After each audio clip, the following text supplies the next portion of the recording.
Hello, this is AnlineOffline. Today we'll review the Season 6 patch notes for COD Mobile 2025 along with other news. First, the VMP got a nerf to its hipfire. The full spread is now terrible without a hipfire laser, but the initial shots should still be accurate. It took a few months, but the USS-9 finally got a somewhat substantial nerf. The headshot multiplier is now 40% extra and can't two-shot to the head. Thus the base version is no longer an issue. The 41 Action Express ammo conversion restores this headshot multiplier, however. If you were already using that mag, this nerf does nothing to you.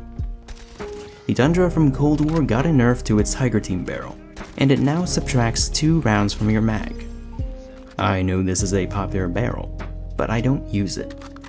I neither play S&D nor do I attempt wall bangs. If I wanted a faster bullet speed in BR, I'd rather use other barrels. If I wanted to maximize its fire rate, I'd rather use Hammer Forged, which is faster with minimal downsides. 2019's AS Val got a slight range buff. This also helps its DMR conversion. I don't use the Piranha foregrip, but for those that do, it'll slightly reduce horizontal recoil now. 2019's HDR got a buff to its leg multipliers. It will now one-shot anywhere on the body from any range. That is, unless someone is using some sort of damage resistance. Does it shoot or ADS as quickly as the ZRG? No, but it will at least have more ammo. Speaking of Cold War's ZRG, the ADS time got a slight buff and now matches the Locust, both in base and in max speed. With anti-vehicle, its fastest ADS is faster than the fastest right deck. Speaking of 2019's right deck, it's not getting a buff to its ADS time. That was a typo and actually referred to its fire interval. Now the fire rate is 130 rounds per minute instead of 120. Its base mag size is now 6 rounds, just like the AMR in Black Ops 6. The Kilo 1-for-1 from 2019 got a couple of buffs. Its forearm multipliers now deal 10% extra damage, and this could help its potential time to kill in its third and final range. It's not going to be the easiest thing to achieve as you still need all forearm shots. That, or you could go for multiple chest shots or one headshot. The integral suppressor now improves movement, which is interesting. The forearms on Black Ops 3's KN-44 now deals 15% extra damage. The KN already had a tricky 3-shot potential, and this makes it easier. I don't necessarily use the Ranger barrel for recoil control, but it will be better at doing so. The HBR3 from Advanced Warfare now has average bloom for an assault rifle. Previously it had a very unlikely 3-shot potential with all headshots. With its new body multipliers, it's only slightly better via all backshots or mixing multiple headshots with one upper body shot. The bloom on Black Ops 3's Razorback is now average, and on par with others like the Grau, Groza, M4, HG40, Dingo, and etc. Vanguard's Vargo got a series of buffs. Instead of being one of the slowest, the sprint speed will be above average for an AR, just barely ahead of the Grau and Peacekeeper. This helps its more aggressive playstyle. 4 attachments were also buffed, but the only one that matters is its 60-round drum, with a less harsh range penalty. The S36 or QBB from Black Ops 2 now has bloom on par with the average AR. The new stomach multiplier now makes its 4-shot potential at mid-range even easier to achieve. The new headshot multiplier allows for a 3-shot potential if you mix in one with upper body shots. 2019's Bruin had its forearm multipliers buffed to improve its 4-shot potential at mid-range. More importantly, it no longer has reduced ammo reserves, and is now worth using without ammo boxes or Vulture. If only they could do the same for the machine pistol. The J3's hammer grip is now purchasable in the challenge store. As you have seen in the background gameplay, it's kind of neat. Not the most practical weapon outside of slide melee range, nor is it the easiest within that range. You also can't slide cancel your sprint out time, but 2-tapping a melee user is quite cathartic. Kudos to the Douse for not cheesing half of its max fire rate. No, using simple mode just gives it its default fire rate. Maybe it has potential in BR given the boosted hipfire over there. As a suggestion, I would have preferred if it was like the Stallion 44 from Infinite Warfare, which had a faster fire rate when hipfired, but could still be ADS, albeit with a normal fire rate. For operator skills, both the Gravity Vortex from Infinite Warfare and DAC 5 from Black Ops 4 will recharge slower. By how much? I don't know yet. The only streak mentioned this season is another score cost nerf to the wraps from Black Ops 3. Previously, the Cryo Bomb was expected to have 200 HP. It was only given 100 HP in response to the backlash.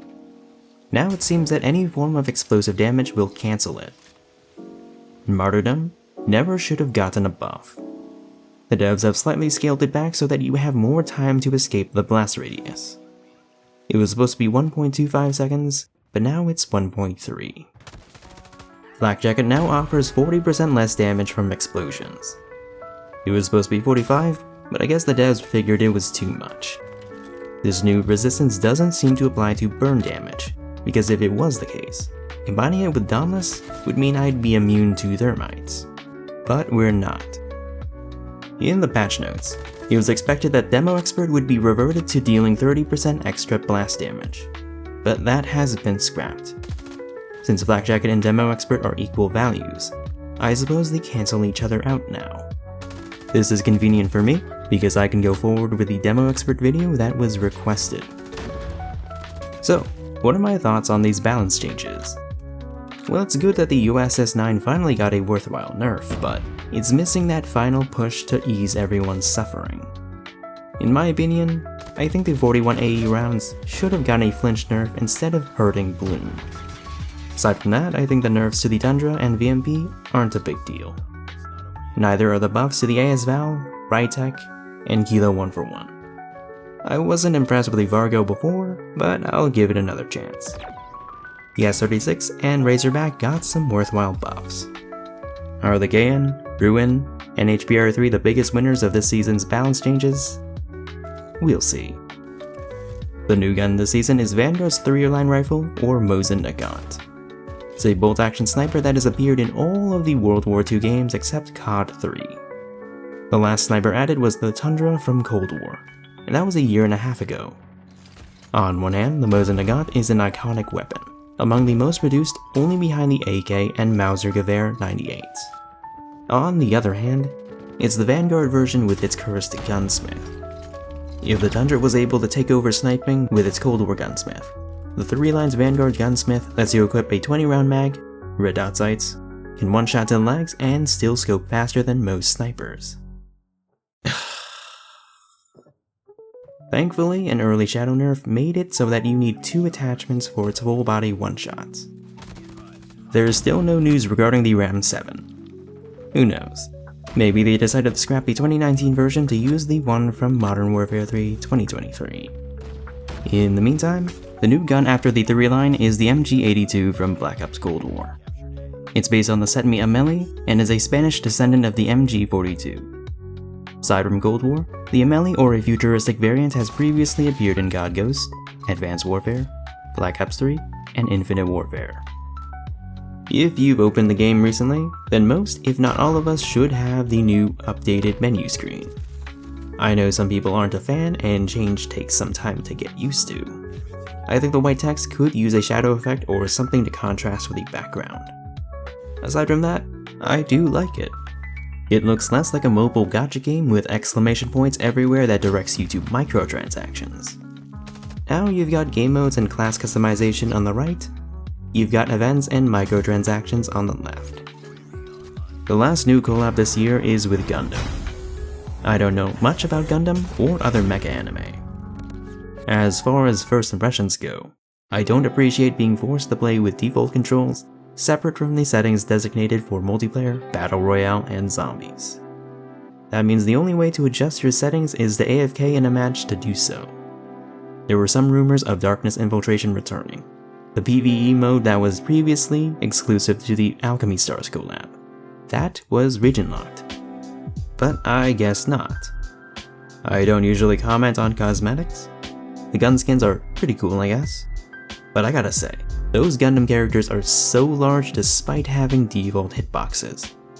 It would have made more sense to have them as skins for the Goliath or Flame Knot. I suppose it's not as immersion breaking as the Beavis and Butthead collab in Black Ops 6, especially since we have the option to not see cosmetics. We may not get Darkness Infiltration, but there is a new seasonal camo to go with the event. But that's not all, as the Power Nova camo from the secret cache has been replaced with another, called Ocean Wave. In the following season, there's going to be a new wildcard that allows you to equip 2 different operator skills, but it's said to have some sort of drawback. Maybe it's like Persistence and you can only use either of them only once per match. In the last seasonal breakdown, we established that Warzone Mobile was responsible for gatekeeping content for the past 4 to 5 years, particularly for BR. Now that that's out of the way, BR will get 1v1 gulags like Warzone. Well, it's technically cargo from 2019. The thing is that it was discovered in the 2020 Chinese test servers. It was rediscovered and isolated in 2021 in a box in the mountains only viewable from spectator mode. There's also going to be a mode where you can race RCXDs, and that's neat. I'm guessing these will be for Season 7 along with the much anticipated new movement animations. This is not immediate news, but it seems that we're getting the Urzikstan Warzone map for BR later this year. Maybe then when there's gulags in BR, they can bring back the gulag gunfight map that was abandoned. If I had to guess, this is reserved for the 6th anniversary. This shift in priorities just might be the reason why Nocturne Doden and Zombies content was delayed to 2026. I know this has some concern about the game size as it's already over 40 gigs in total. Most of it is just microtransactions which can be disabled. My concern is, how do you keep multiple full-scale battle royale maps populated without having to force map rotation like with Alcatraz and Cry? Each of those maps also have filtering options for party sizes and if you want to play in first person or in third person. But hey, that's just my opinion. That'll be all from me today. The summer semester has started and I'll be working on the R90, Camo Expert, Echo Footnote, and Chicom video in that order. Maybe one of these days I'll be able to catch up on a new gun. Until then, my name is On, and I'm off.